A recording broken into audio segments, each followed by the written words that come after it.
He got Wake up.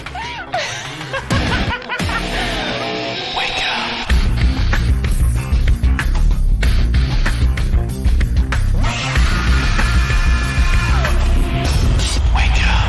I'm not psycho. Wake up. And welcome to another edition of the Wake Up Late with Dougie show. I'm your host, Dougie Almeida, coming from Danger Studios in Simpsonville, South Carolina. You get the action. Anyway, I have a great show for you today. Joining us, my special guest, comedian and actor, Stephen Michael Quezada, and of course, comedian Key Lewis. What's up, fellas? Hey, How you doing, man? what's happening? And Stephen is actually on an FBI assignment at the moment, chasing down crack rock heads. I don't know what the fucking thing was, but so we appreciate They're it. fast, as you can tell, man. Look how fast they're running. They're running. I'm in the car. He's the He's all the Latino dog, the bounty hunter. He's doing it. That's right. That's right. Latino, the Chihuahua hunter. I guess we are all Hispanics on this program at the moment. well, I look Hispanic. I can play one, but I'm just half black, half white, and I look Mexican. That's how that worked out. Wow. That's what a Mexican is, man. That's right. But if you know history, that's right. That is exactly right. People think this is a podcast, but it's actually a lesson for everybody. That's right. Let's start with, I always like to start with where we last see each other or met. Key, we just met at the Stir Crazy Comedy Club at the Cactus Comedy Classic.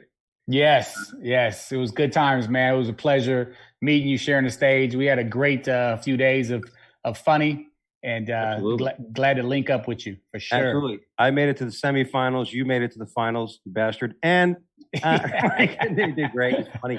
And you know, it's funny when you meet people like that, you know right away, the minute we started, the first 10 seconds we were talking, I'm like, this guy's off. You know what I mean? Exactly. You can tell like we're all the same. And so it's always, that's the best part about comedy and being on the road is meeting people. And of course, Stephen, you and I worked together. We met at the Comedy Cabana in Myrtle Beach amidst the pandemic. I know, man. That was some crazy stuff, man. That was your first gig on the road, right? That was the first time you actually got out of the house, you were saying.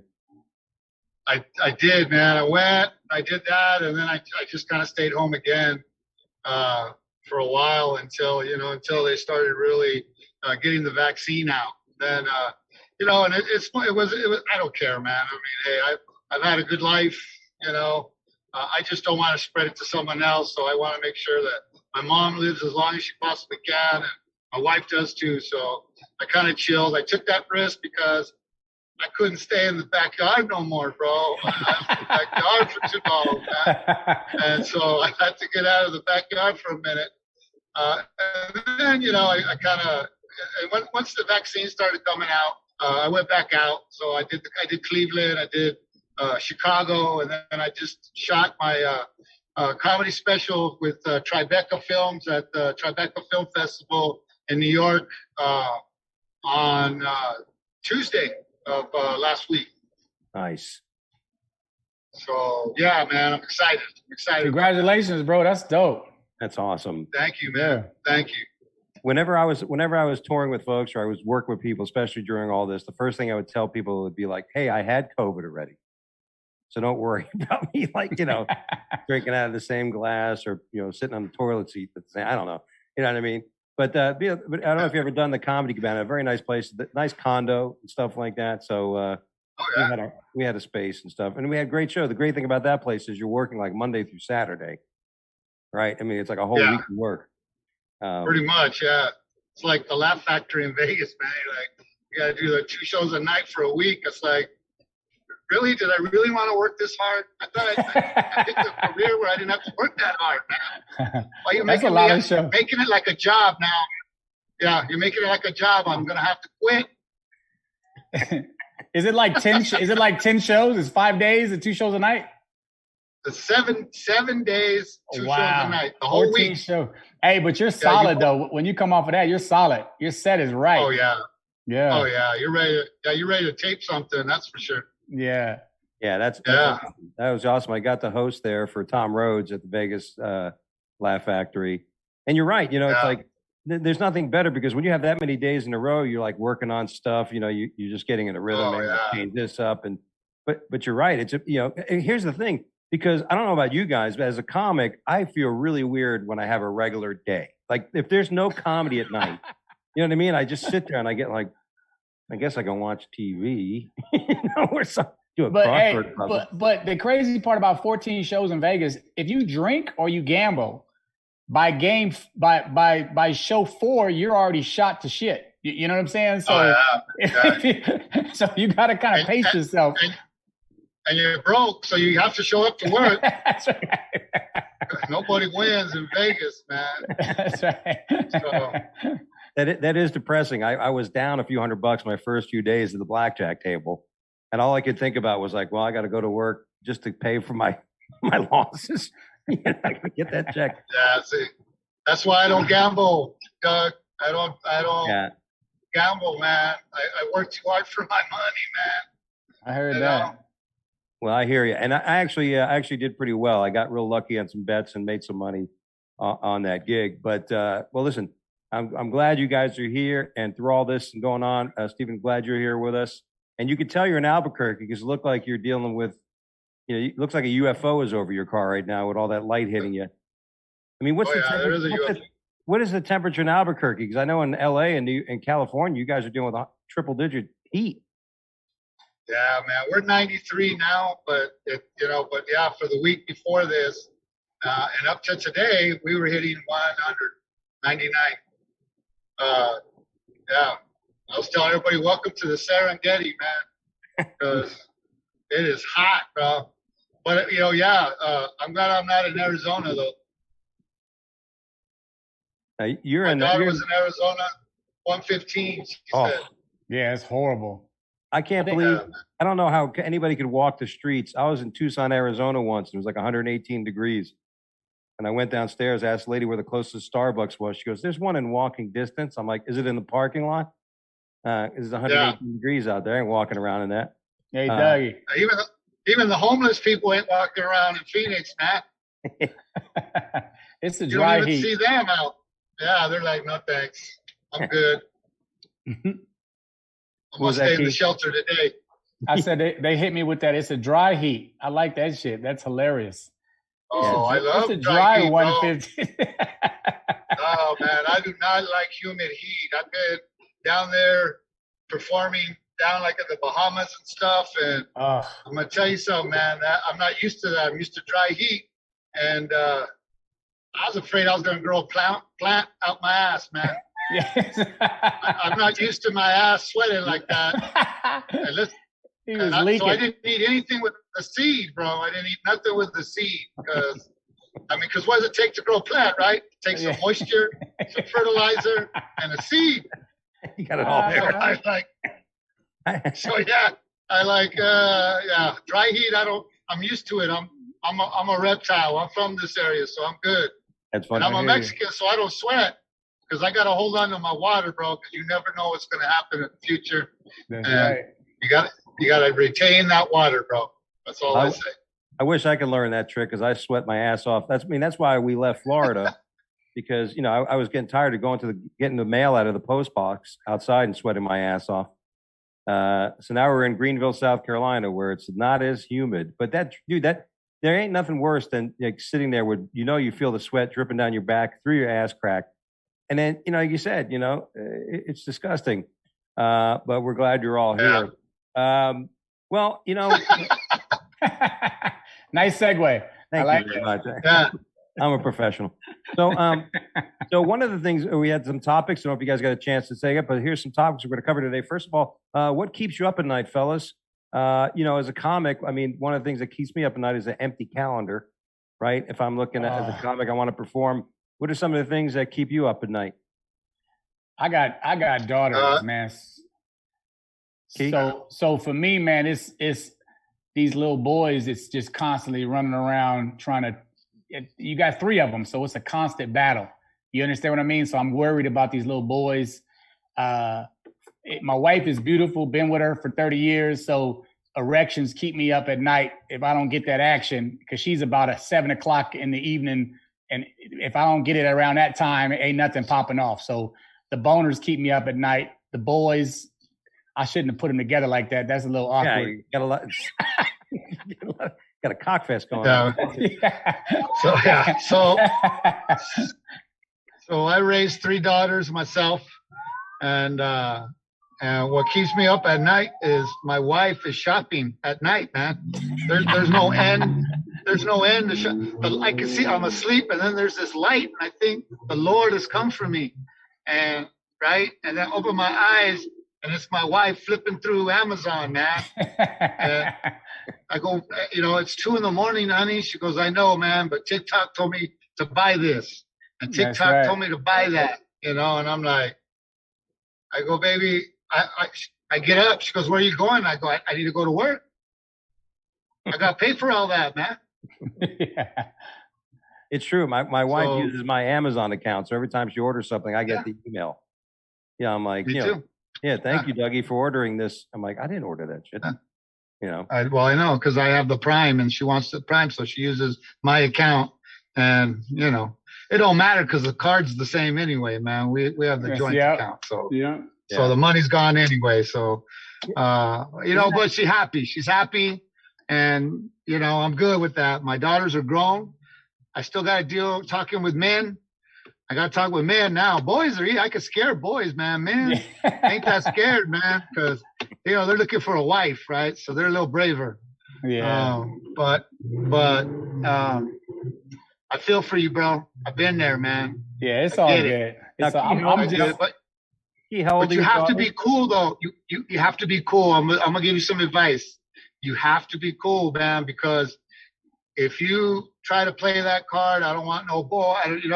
They'll do it behind your back, bro. And, and bad things happen in the shadows. And me and you know that, right? Oh, yeah. Because we probably met our old lady in the shadow, man. And so, I like to keep everything in the light, man. So I support it. I'm cool with them. I could look at them in the eye, and, at least I know what they look like, right? That's right. Yeah, If you don't, they're doing that shit on the slide, bro. And I invite everybody over. Like, that's my whole thing. I don't care if it's girls, boys, because you don't know you don't question which direction your kids are going or what they got going on. But I just love to meet the people that they associate with, like, and touch them. Yep. You know what I'm saying? Like, put my hands on their hands so they understand and feel me as a person. So when I communicate to you, I'm not BSing you. I'm letting you know this is my baby girl. This is my most important person in my life, and just make sure that you appreciate her like I appreciate her. I ask that of everybody. So, but I hear you. You're right. Yeah. We was all kids, and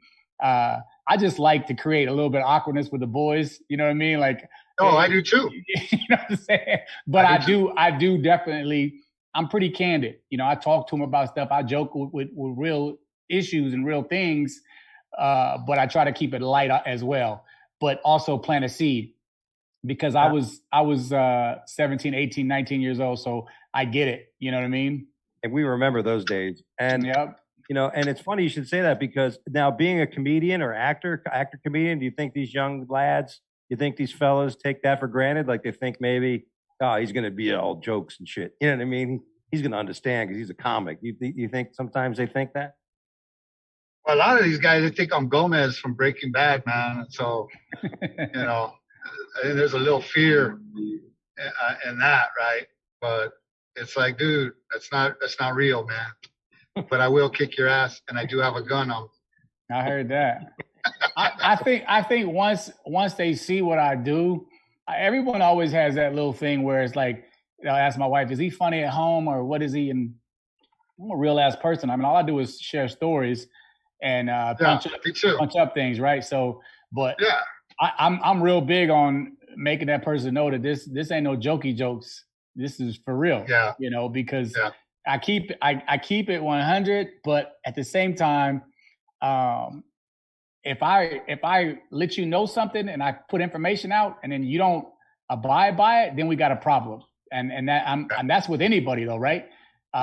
So I just treat everybody like they're adults. And like you said, I mean, I say boys because to me, I'm a man and these are my girls. And you're right though, some of them are young men, but accountability is big for me because I had to go through it. I had an OG father-in-law, and he's still, Zapata Park, been stabbed, shot, and he wasn't playing, but he was so subtle, and he demanded respect on every end, and I kind of carried that with me. I'm not out here being an asshole, and I'll joke, ha ha ha, but I'll beat your ass. You know what I'm saying? Yeah. I don't literally want to do that, but if it had to happen over my kids, it has to happen. Yeah. I only had one of those incidents once with my stepdaughter. Like, it was funny. They sold us this bag of good. They were all going to Disney World, and my stepdaughter was like, "It's okay." Her boyfriend at the time, Nick's aunt's going to be there with us. And I'm thinking, okay, an aunt, you think some old lady. Her aunt was 19 years old. Yeah. They ended up staying in the same hotel. They were 16 years old, and I'm like, yeah, that's how Latinos are, man. It's like, it's like, hey, when I was a kid, they go, "You want to go out and play?" I go, "Yeah, let me change my uncle's diaper and I'll meet you out there." And they're like, "Your uncle's diaper?" I go, "Yeah, dude, I don't have time to explain that, bro. I don't have time to explain that." That's my uncle. And that's just how it is, man. Yeah, there's some.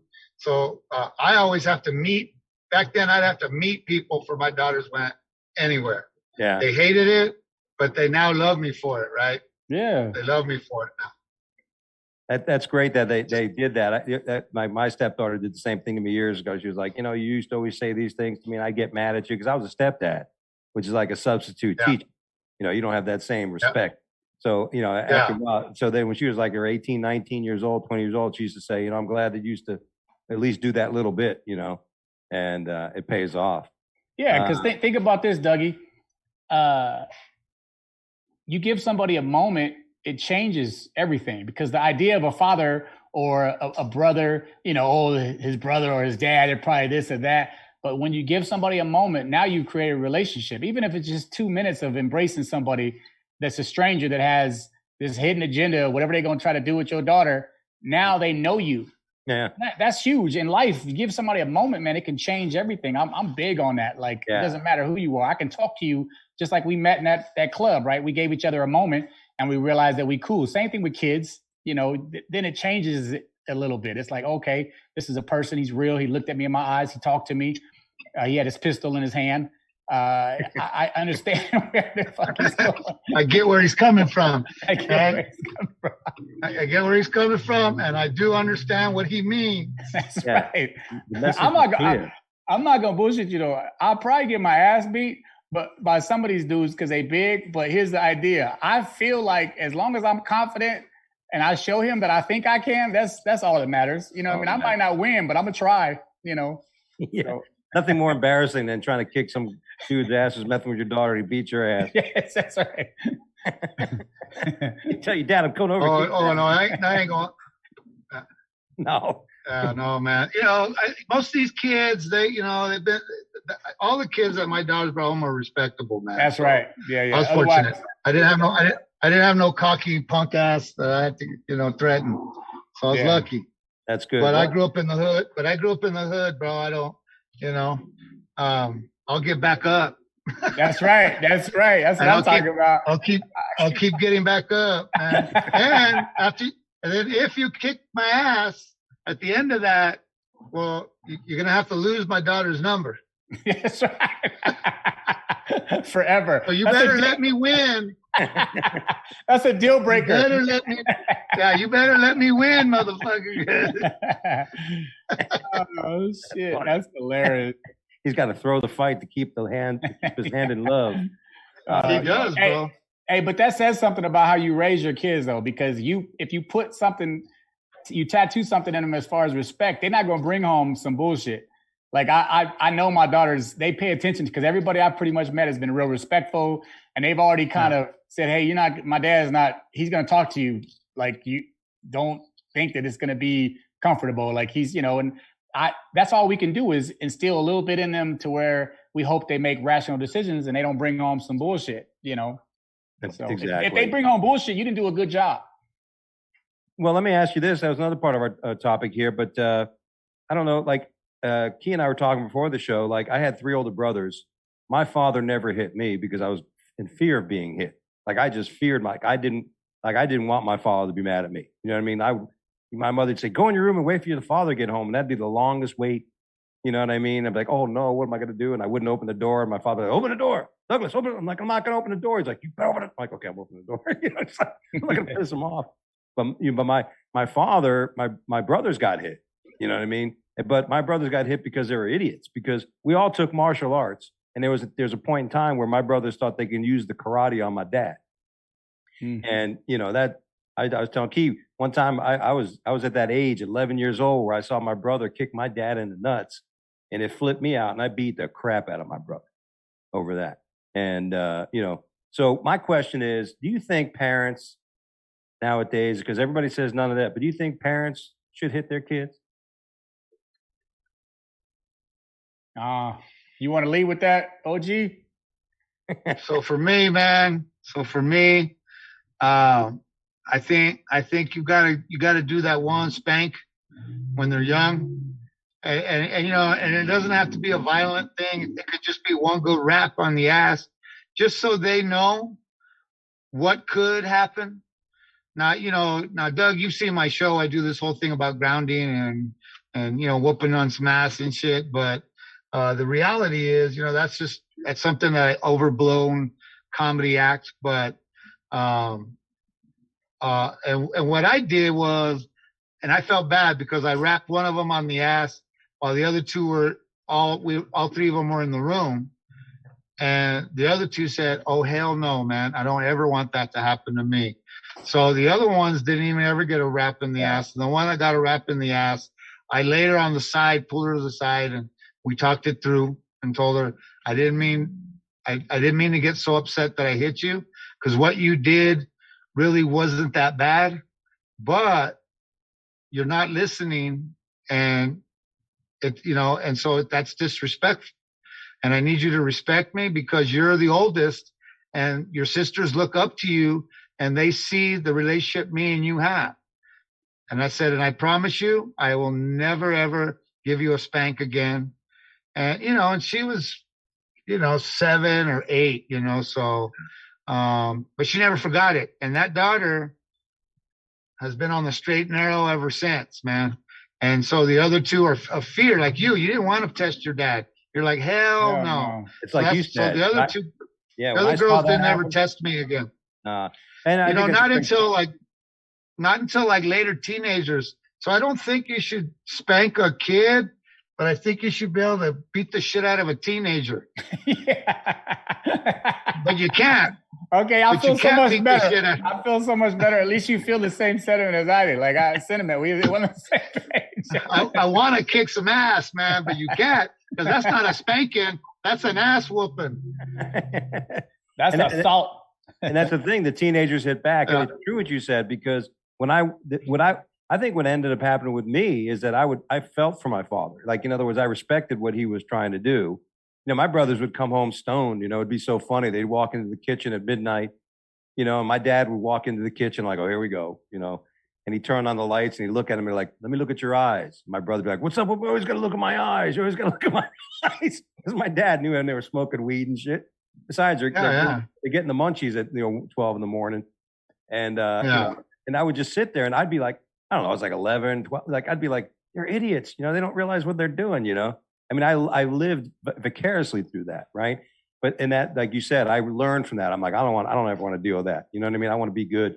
And that's what I grew up. I'm like, I don't want to ever be that burden on my parents as bad as these guys were. So yeah, maybe when they're young, but you're right. When they're teenagers and stuff, then it turns into a fracas. Then it turns into, because they can hit back and shit. And I've seen that happen. I used to coach soccer, and it was this 15-year-old kid. He was a troubled kid, And his father was trying to tell him off, and he was getting him. He grabbed him by the arm, and he hit the car. I'm surprised. I had friends that would curse at their parents. I could never believe that. Like, fuck you, mom. And I'd be like, oh yeah, oh my God, I couldn't. You know what I mean? You see that disrespect, but but it's amazing that you got to earn their respect right off the bat, right? I mean, that's the way it works. My pops, my father was bipolar, so we're dealing with a rational person that's super intelligent, but then he would fall off solely based on his mental illness. And you never really knew what you was going to get. Like, it was pretty frequent episodes, but as far as a disciplinarian, like this dude would not tolerate disrespect. Like there was no, and I wasn't catching whoopings. I was catching fists. And the discipline, though, probably wasn't the best way to go about it. But the level of respect I had for my pops growing up, like I didn't cuss in front of my father as an adult. Yeah. So, I mean, but the lessons I took away, like I don't treat my daughters like my father treated me. But it was necessary. I didn't need somebody to toss a ball around or take me hiking. I needed somebody to give me that act right, teach me about respect, and then repeat. Yeah. Because that was the kid that I was. And my daughters now, the oldest one, a couple times, just like you said, when she was younger, I had to discipline. The lying thing came up. One time she had took an Oreo cookie. I didn't have a problem with her taking an Oreo cookie, but it was the idea that I asked if you had asked for it. She said no. And I asked her again when I knew she had taken it, and she said no 2 or 3 more times. I said, babe, did you tell her she could have a cookie? And she's like, Dad, I didn't get a cookie. I said, open your mouth. And the black Oreo cookie was in her teeth. And you know what I'm saying? So just based on the idea that she lied, I had to pop her on her ass. But it was a wake-up call. My middle daughter, she's my hippie. She's the earthy one. She's not, does not do well with not paying attention or listening because she doesn't want to have conflict. Never had to really do too much with her. But my baby, the 13-year-old, we have a problem because we just alike, and we struggle with respect but the thing that she has to understand is I'm dad, and even though we don't like each other as people, we still love one another. Do you guys understand that? But it hurts me to have to pop her, but I have to make sure that she's prepared, because if she goes out into the world thinking she can just pop off and do what she want to do, it's not going to work out because the world is not as forgiving as I am. Yeah. But that's the thing when it comes down to this. When it comes down to this, I only had a stepdaughter. Not someone once said, "Do you have any kids?"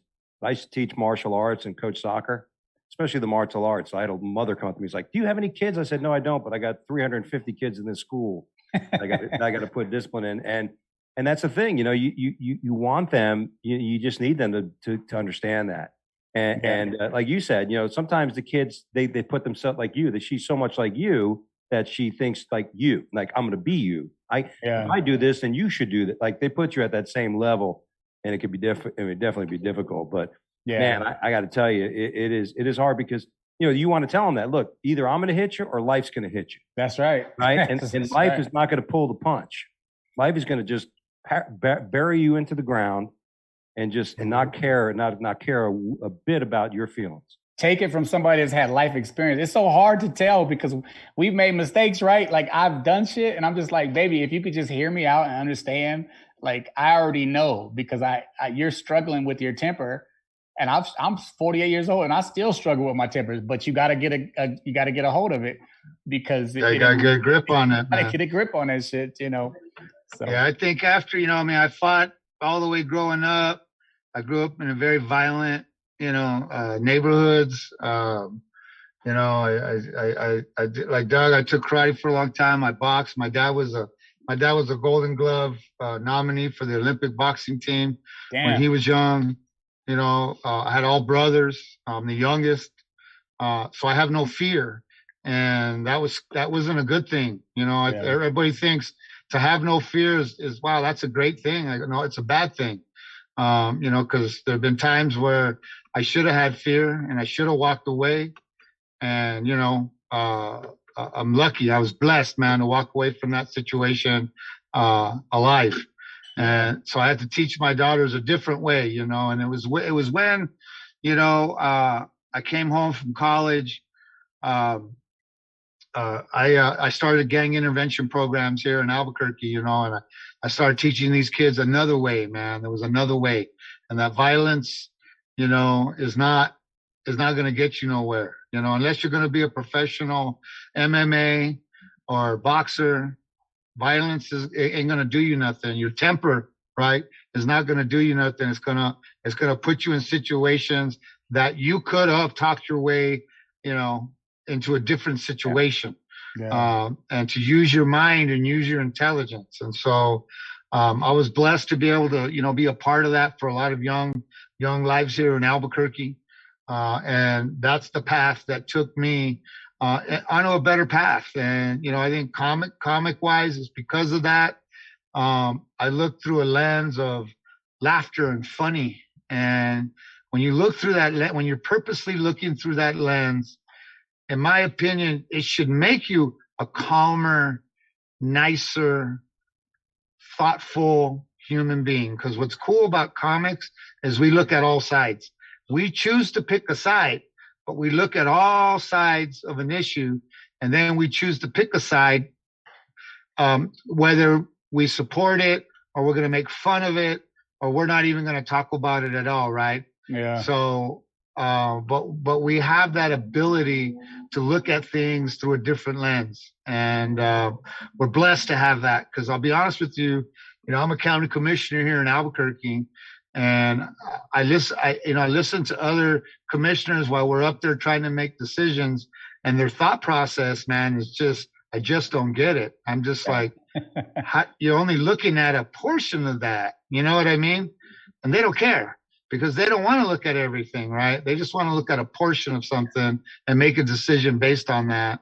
And that's very frustrating. And that's where our country is right now, man. There's no compromise. There's no, let's look at all sides. It's either my side or no side. It's a great point. And we're headed in the wrong direction. That's a great point, because right here in Florida in the last 2 days, this is Pride Month, right? So in one of the highest capacity gay communities in the country, in Wilton Manors, Florida, they had a parade a day or two ago. I think it was yesterday. And the news broke out live on the news that somebody had driven a truck into the parade and it really hurt somebody and killed somebody in the parade. Yeah. So when I was on the Facebook live feed of the news, you're hearing all the shit. Oh, it's probably a Trumper, this and that. And then the mayor of Wilton Manors goes on there and says, this was an act of terrorism. Well, everybody's freaking out. Nobody's looking at all possibilities. Everybody just wants to be correct and just using whatever they feel, their emotions. Turns out the guy in the truck was in the parade. He was a 77-year-old gay man in the parade. He knew the people he hit. And he accidentally hit the gas pedal. You know what I mean? He was trying to inch the parade, moving that parade pace. Yeah. And he accidentally, 77-year-old got a little heavy foot and ran somebody over. Meanwhile, you have all these people just condemning and pointing a finger. Oh, yeah. Just ready to just lash out at it, and you're right. That's a big problem. People, people want to know everything. They can't just sit back and maybe look at all possibilities, right? Well, it's the news channels, right? You put it on Fox, and Fox says, "See, look what the Democrats did." Then you put it on CNN, and says, "See, look what the Trumpers did," and none of them actually know what the hell happened.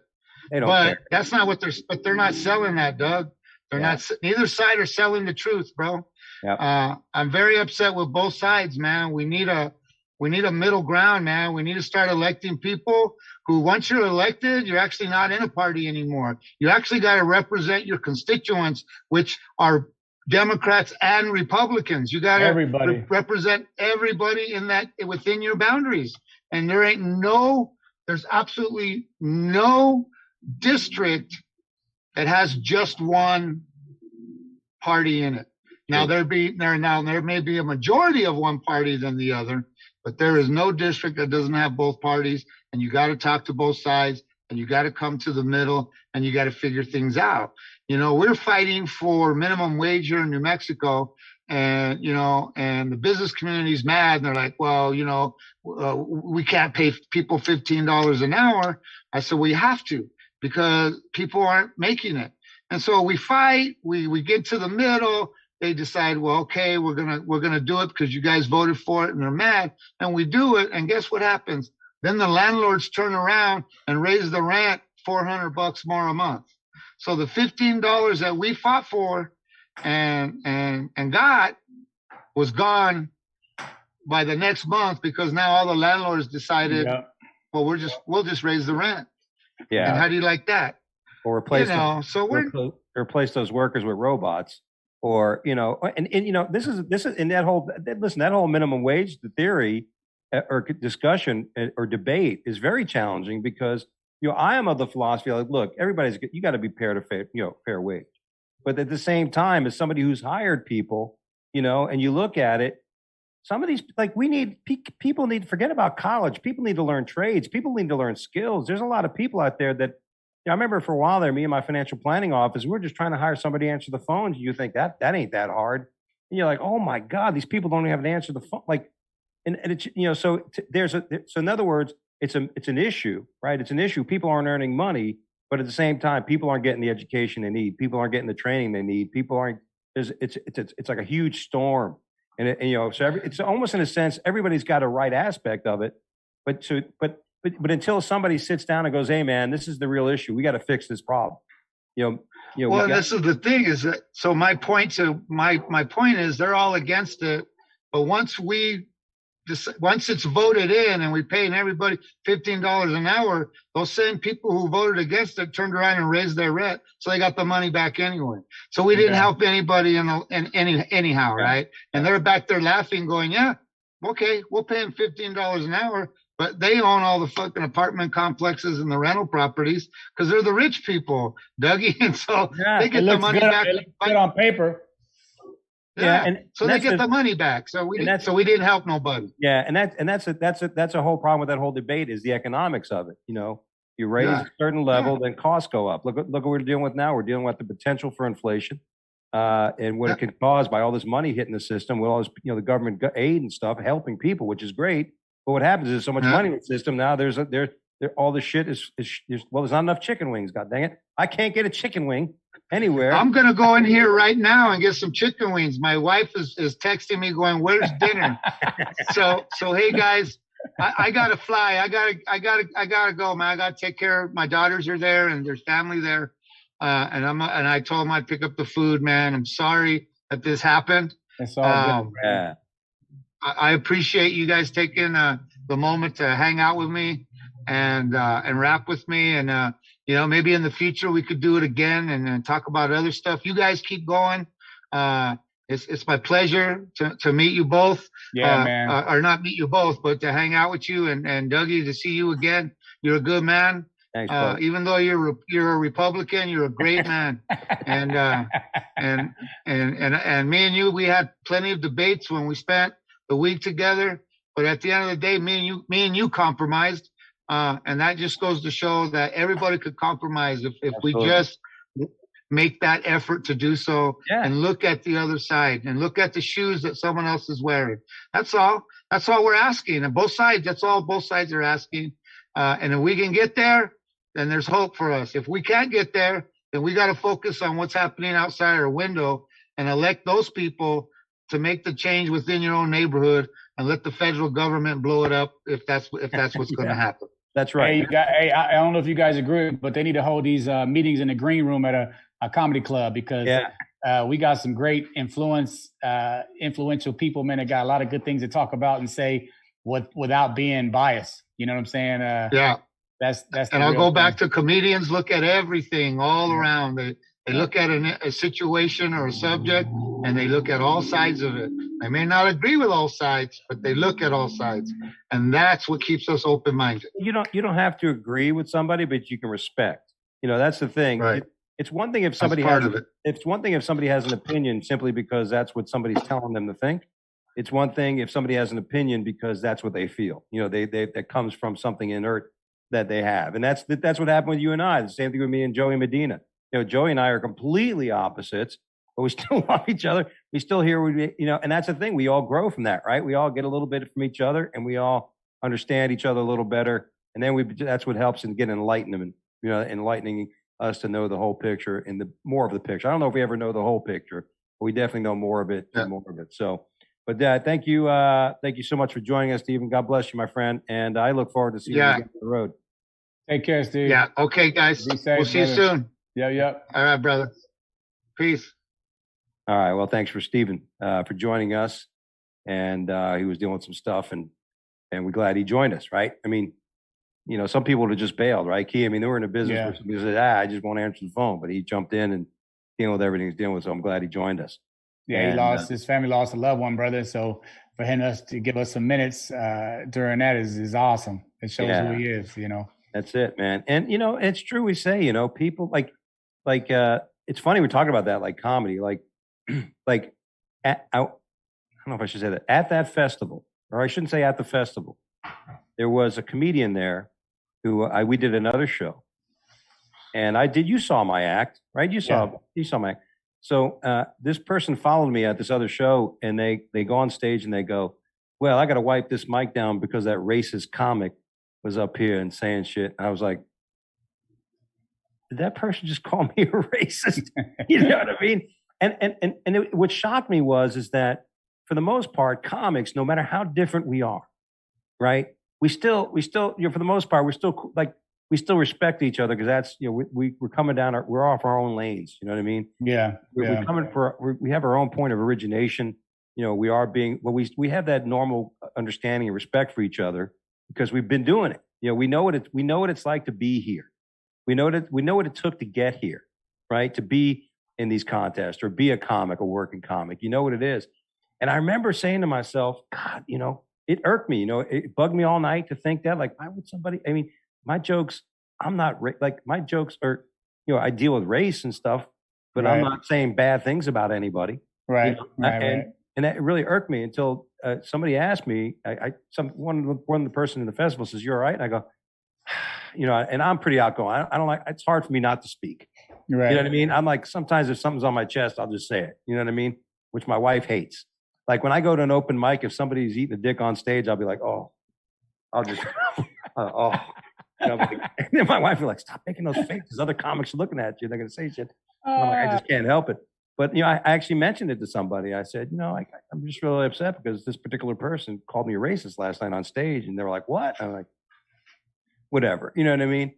But it is what it is. And well, think about it, Dougie. We're comics first, man. So I'm going to tell you right now, I've been around some premises and some jokes and punchlines that have been hilarious, but you question what this person's beliefs are or what, you know what I mean? But I'm a comic first, man. So I got to listen to the joke. And I think if it comes from a place of hate, you can sense that. Yeah. And I never really get that too often. But when you're making a joke about something that's a reality and it maybe rubs somebody the wrong way, that's that individual's problem. And you probably shouldn't go to a comedy club. It's a joke. And I've learned that. I've learned I have to laugh at myself sometimes. And, I'm opinionated. There's a lot of things that don't sit well with me. But if you create something that there's a truth to it and it's a reality and you make it funny, I can't disregard that genius, So I think people that's stupid, man. Like if that means to me, you picked up what you thought and you drew a conclusion about some shit you really didn't understand. And then you made a comment, and that's part of being intelligent, right? Yeah. And that was the thing that irked me. Like you said, I can hear something and I could go, oh, that's and I'll take it, whatever. But then to go on stage after and then say something about that person, because that to me is a big no-no. You don't go on stage and say something about the performer ahead of you because that person can't go back up there and say in defense or say anything to counter, right? And it's kind of like it was just one of those things. But you're right. I mean, I always learned that if it's funny, regardless what it is, if it's funny and it comes from that place, like you said, it's funny, then it's funny. Remember when Dave Chappelle, when Kramer, I call him Kramer, but he had that rough patch years ago at the Laugh Factory, and I'm still a fan of his gift. The dude was hilarious on the show. He just, like Chappelle said, he had a bad night. You know what I'm saying? And it's unfortunate that he lost it in that instance, but he's still a person. It doesn't change the fact that the person that agitated him was also in the wrong, because the platform is for this man to tell jokes, and doesn't justify him losing it to that extent. But the reality was Dave didn't take offense to it. He just said he had a bad night, and we're human beings. We make mistakes. We say shit, we do shit. And this whole, cancel culture is different now. It's a different animal. I mean, do you see it kind of lightening up a little bit? I know we're starting to see some cracks in the woke culture in a sense where people are fighting it. You got guys like Joe Rogan. You got somebody tried to cancel him and he's like, you can't cancel me. Yeah. And there's certain things like people are overreacting to things. Like there's some people now like Bill Maher, came out. He's like a libertarian and this and that, but he's come out and said some stuff like, look, no wonder his famous quote was, no wonder people hate Democrats because they judge, like it's the hypocrisy. You know what I mean? I don't mind if somebody feels strong about something and you are upset about something, that you got to you respect that. You know what I'm saying? Right. But when somebody It's almost like this thing that happened in the parade. I'm all, listen, I am all for every individual to make their own decisions. The only person I ever need to answer to would be my parents and God. Right. So I'm not here. If you don't like what I'm doing, you know what I mean? I really don't care. You know what I mean? As long as I'm not upsetting people, you know what I mean? I'm hurting. So I'm not going to ever tell somebody else what to do. I don't even know what I'm going to do. It's like, I think that's a big problem. So many people out there are so worried about other people are doing that they're completely neglecting their own self, and that's why people are losing themselves. They don't have any real. Yeah, you judge but not be judged, right? Yeah. I mean, that's the reality. It's like my shit don't stink, but yours does. Yeah. Don't tell me my shit stinks because you're wrong. Yeah, exactly. My shit smells great. Yeah, man, it's delicious, by the way. And but that's the thing. It's like the battle between the gay community and the religious community. I get it. People should make their own decisions. If somebody in the religious side condemns that person, you shouldn't be judging that. Let them make their own decisions. You know what I'm saying? But at the same time, the gay community can't tell the religious community that their feelings are stupid and fucked up. That's just the way they are. You know what I mean? It's a lack of respect. It's just this thing on both sides where neither one of them are right when they push that envelope, and that's usually a bit concerning. Well, let's do this. Let's go right to the news because you and I talked about this, and I could tell you like the news. You stay up and watch the news. I do, man. But I'm also, my wife will always share stories with me about things, and because man, it's somewhat depressing sometimes. It's like you talk about unifying, but there's always this. It's these two sides, you know what I mean? So it gets to be depressing. It's like, man, the idea that I think my man was just talking about of us just being able to get into a room without having either side and just have a conversation and come to agreement without having, think about how much the world would be different if we could just have a conversation and not have sides. It'd just be us trying to unify and figure a way to do it. Because too many people get into it about being right. To me, we don't know we're right until we're dead. You don't know the truth until the truth shows itself. You don't know fact until facts become fact. Sometimes that's the way life is. You don't like this whole thing about this whole discussion now about where did the COVID-19 come from? Did it come from a bat or did it get released purposely or mistakenly from a Chinese lab? Right. That's right. Yeah. People are like, oh, you're being racist by blaming China. It's like the guy who was on Colbert. He says it came from a Wuhan lab known for COVID-19. There's certain things. So, but that's the thing. It's all about being right. People just are so scared to look stupid that they have to project this thing like they're smarter than others. And in reality, like I studied philosophy in college, and Socratic beliefs are like Socrates was considered one of the smartest people in the world because he claimed to know nothing. Yeah. Like he was always a student. He would say, I don't know. Tell me what piety means. Well, it means it's what the gods love. Well, don't the gods love different things? Well, yeah. Well, that's not an answer. You're being a dick, Socrates. It was just one of those things. And that's always the thing I've always tried to. I've never tried to say I've learned it. I understand it. I completely get it.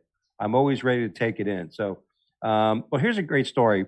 Imagine being in a relationship. You've been in this. You've been in a relationship where it's been up and down. Absolutely. Like, right. And you didn't know if it's going to last. And you say, okay, what am I going to do? You're going to, all right. Well, I've been with my wife since I was 15. She's Latino. I had no choice. Okay. So if it's going to last. I mean, that shit is locked in stone. Like or not. Let's make that clear. There's no escape. That you ain't leaving me. Oh, that's hilarious. You can think about it, but it ain't going to happen. Yeah, well, this Ukrainian couple, they were having some problems, and they decided that they're going to handcuff themselves to each other to see if the first of all, that's doomed, right? I mean, if your buddy said, "Hey, me and my girl are going to handcuff each other for the next 6 months to see if it's going to work," you would say it's going to end badly. That's some sick therapy as far as I'm concerned. I don't want to share that level of closeness. That makes it worse. Bitch, I don't like you at all now. I got to wipe my ass with you, by me. I got, you know what I'm saying? That's ridiculous. Yeah, after 123 days handcuffed together to save their on again, off again relationship, Ukrainians Alexander Kudlay and Victoria Pustovitova have split up. Surprise. Shredding their bonds on national TV, saying, no shit. Yeah. They might as well just gotten married. They should have just talked to a therapist and they'd have been like, you don't need to be together. You need to be apart, assholes. Like right. the handcuff shit is not good for unity at all. I don't understand. Let's see if this works. Yeah, that's the stupidest shit ever. I don't know. I want to know who gave them that idea. Well, like, they thought of it. This is a situation where they thought of it themselves, right? Oh man. So like you said, it would have been much better if they had just gotten like a counselor. You know what I mean? Like, to work things out. I like chocolate, she likes vanilla. She likes soap operas, I like sports. We'll get 2 TVs, get 2 rooms, 2 TVs. Because my wife watches all those crime shows and detective shows and shit. Meanwhile, the NBA playoffs are on and stuff, and we got a new 85-inch TV in the house, and she's watching that fucking show. And I'll just sit there and go, you watching? This is my. Oh, you watching this now? Yeah, but I mean, handcuffed. I mean, that is just. I mean, I'm gonna be honest with you. I spend a lot of time with my wife, and there's times, and we've been together so long now. It's like we breathe, our heart rates are probably locked, but there's moments where we just have to be apart, and 123 days side by side, holding each other's, well, not even holding hands, like locked down.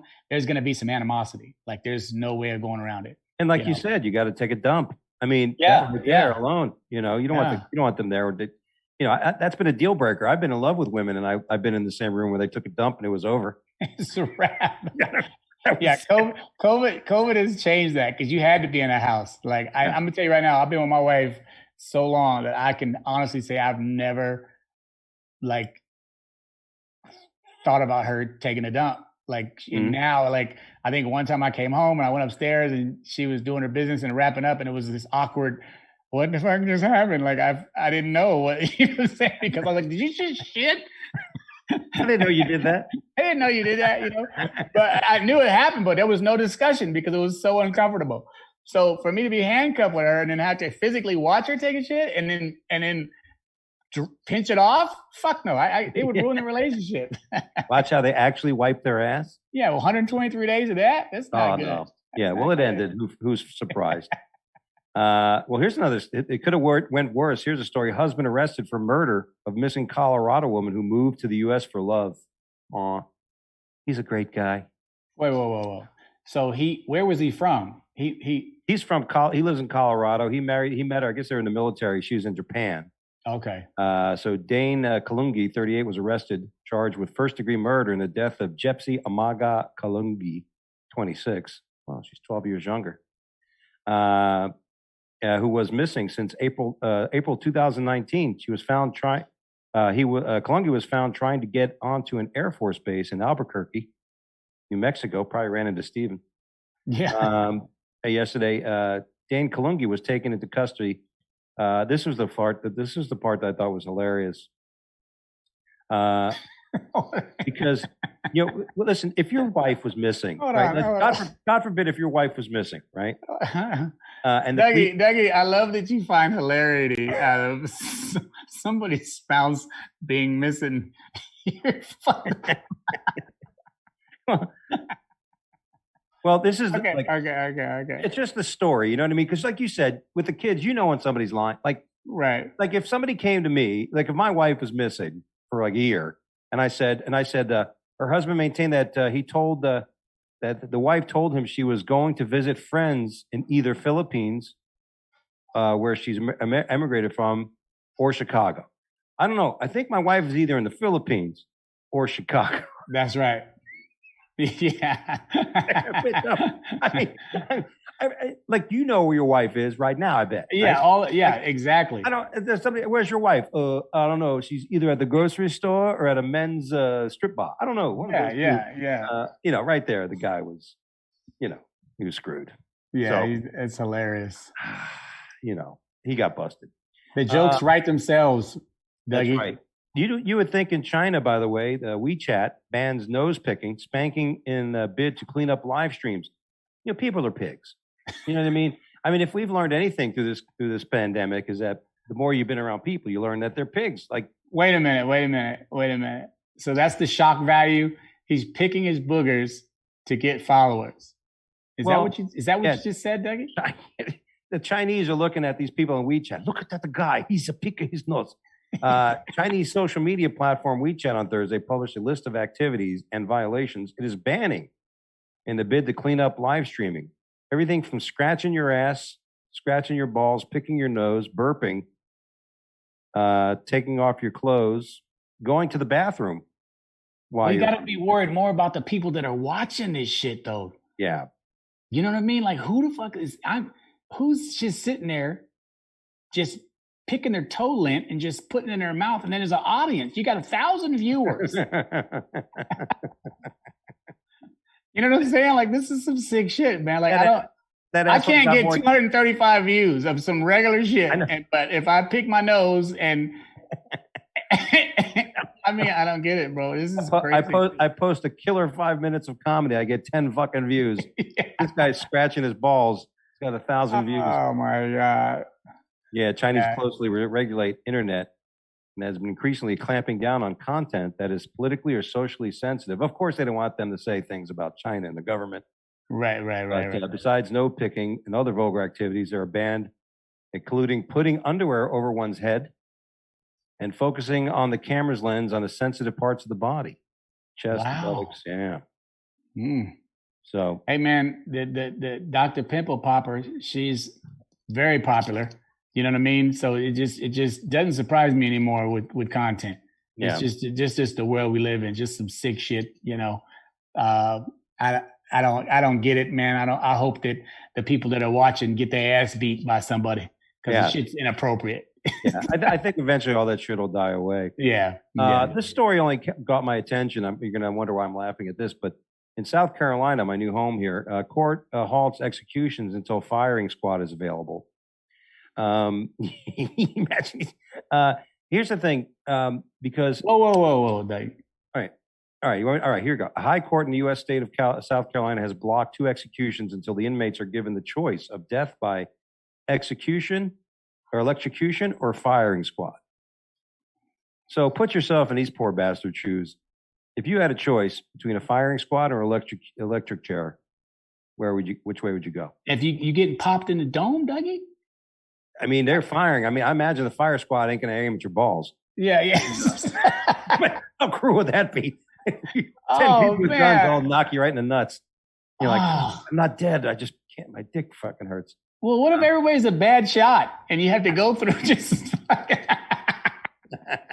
What if these assholes can't shoot? Or they're just like, you know what I'm saying? Like, that's the part you got to think about. Either way, it sucks, but... Well, there's been cases where people in an electric chair have lived because the electric didn't go through as well or some shit. Right. I mean, lethal injection is probably the best. Yeah, I'd take that, man. Yeah. You know what I mean? I don't know. A firing squad or electric chair. I mean, How about you get to a point in your life where you don't have to do something fucked up so you don't have to make that goddamn decision in the first place? Let's work on that shit right there.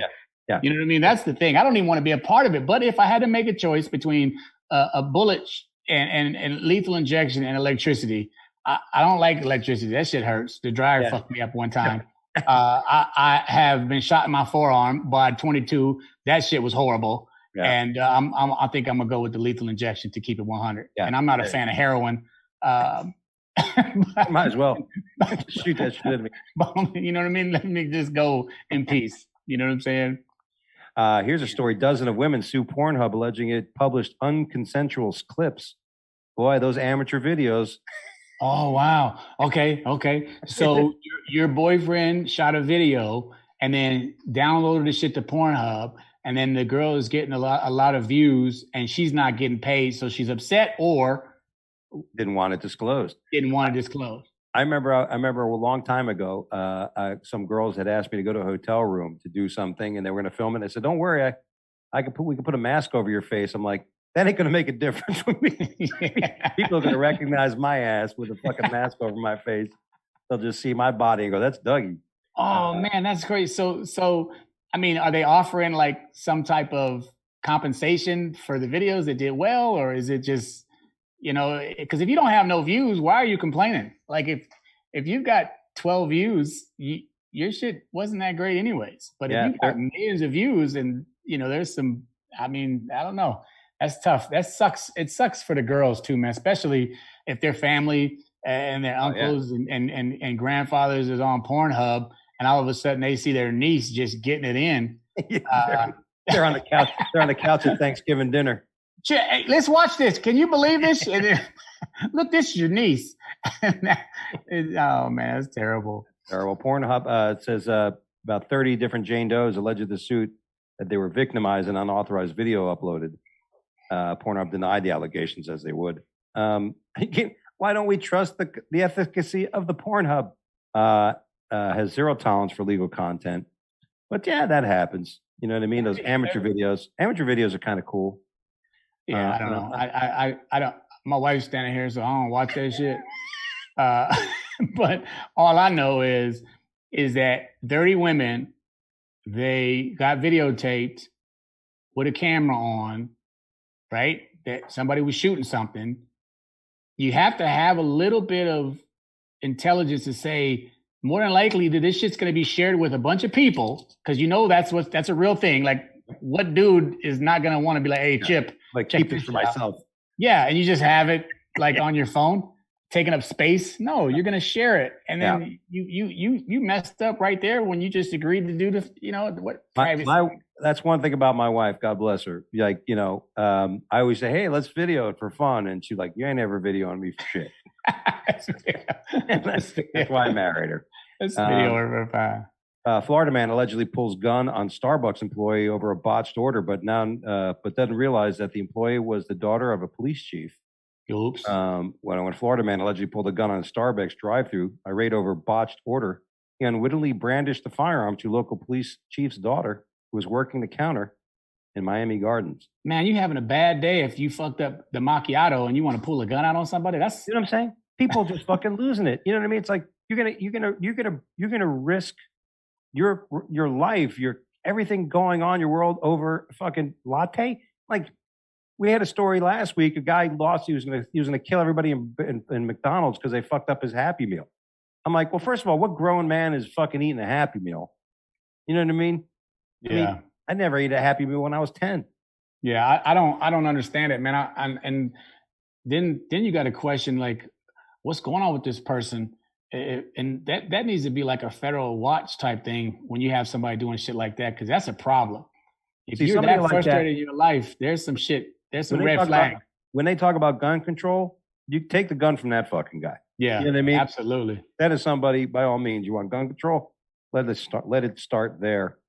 Another story, 42,000 pounds of missing pistachios leads to possible legal pistachio operation. Turns out a big elephant was stealing them. What is pistachios going for a pound?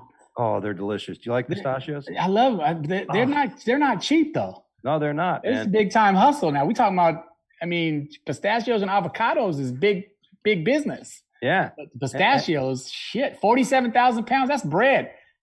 That's cocaine numbers. That's a bale. That's huge bales. When a pistachio company in California noticed that thousands of pounds of their main product had gone missing, it opened an investigation. It appears that a truck driver may have been running an illegal pistachio operation out of his truck yard. So he would take the trucks, fucking bring them somewhere, and they'd put them in smaller packages and sell them themselves.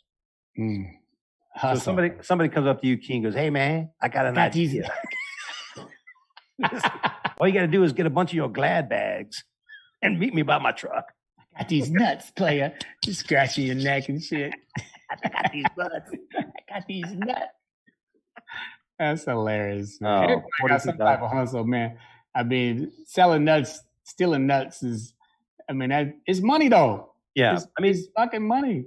If people would just redirect some of this thought into something, as creative but legal, you know what I mean? Sometimes people don't get it.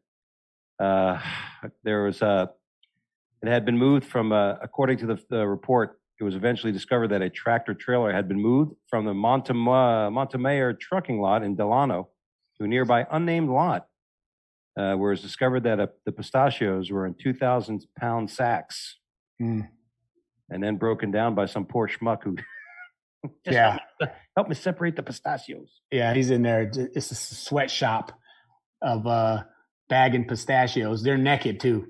The guys that are bagging them. Don't steal them pistachios. It's like that scene in New Jack City and shit, and they're all naked and their titties are out. And what a great movie, huh? Yeah, it's a great movie.